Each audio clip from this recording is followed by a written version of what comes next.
Walking out your front and back doors to a wildlife preserve, and the animals come with the overgrowth. It's happening at Pine Lawn tonight. Residents say they're seeing rats, raccoons, gophers, even foxes in their yards because of jungle-like conditions.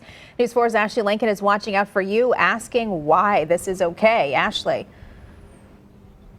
Well, Sam, we found out in the city of St. Louis, most alleyways looks like the ones behind me paved. Here in Pine Lawn, however, that's not the case. Their alleyways are literally strips of lawn. Tonight, residents telling us that the alleyways are significantly overgrown and it's becoming a nuisance.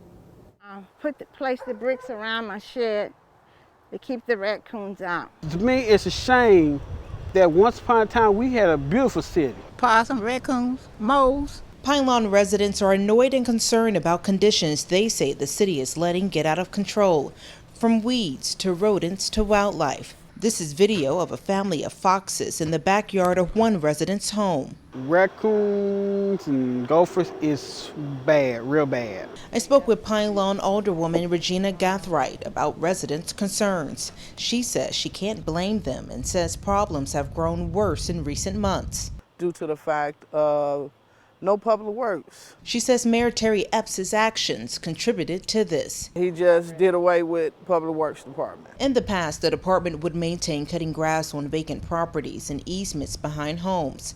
Residents like Elizabeth Collins says elderly residents are having to keep up neighboring vacant properties. This is not that man here, but I try to keep it up because it's next door to me. And that's concerning. We can't control the wildlife that is coming into our community. This is Pine Lawn.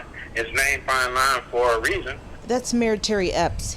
We're getting our grass cut. He says he didn't eliminate the Public Works Department, but rather hired 4 contractors to maintain the 4 wards for the city. If they're working for the city, that's public record. So News 4 asked the names of those contractors. I will not disclose that at this time. He denies residents' claims that contractors have not been working. He says they've been focused on city-owned lots before addressing the vacant ones. We've had a contractor cutting since the spring. All our lots are cut, and we're continuing to cut and maintain them. Epps blames the increase in wildlife due to a large illegal dumping site 3 miles away in the city of Wellston. People were illegally dumping all over. And when you have people dumping their household garbage and things like that, it's going to attract rodents. And Epps also pointed out that 2 public works employees are currently out because of injuries. He did not go into detail how they got injured or what those injuries are. Now, he's also saying that those easement residents are also partially responsible for 3 feet from their property of maintaining the conditions of those easements, but he did acknowledge that they do plan to have city employees to go out there and try to mow down some of those easements in Pine Lawn. Sam McCory. Hopefully residents there can get some improvements. All right, Ashley, thank you.